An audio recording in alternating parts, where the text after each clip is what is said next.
The UMass Dartmouth campus is bustling with activity once again. Students were allowed back on campus this morning, ending a two-day lockdown.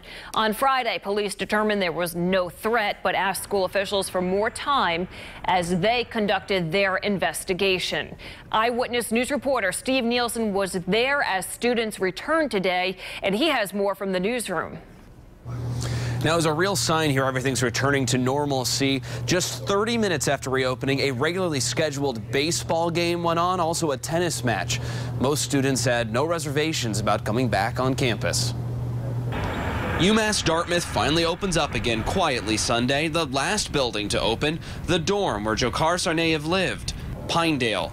This scene is a far cry from Friday when SWAT teams unloaded from helicopters and stormed the campus. You expect to go to class, wake up, and then you wake up to a fire alarm and a bunch of cops with full autos. It kind of turned into a warfare. Thomas Foti lived in the same dorm as the accused Boston Marathon bomber and was in class with him. He's stunned. Really? If you were in that class, it's just such a genuine, nice kid. It's so weird. That's all I keep saying, and that's like all I can say. The campus was evacuated Friday morning during the manhunt for Dzhokhar. He lived on the third floor of the Pinedale dormitory.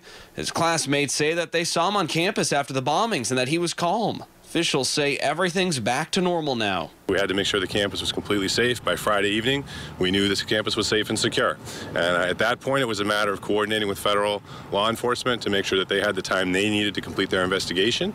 During the evacuation, hundreds of students had to be relocated to area homes and local hotels.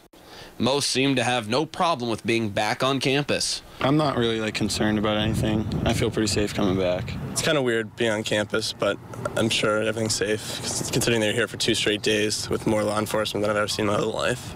Now, we've learned Dzhokhar had 3 roommates in that dorm. School officials weren't sure if his room was still blocked off or if those 3 students would be able to return back to their dorm room. In the newsroom, Steve Nielsen, Eyewitness News.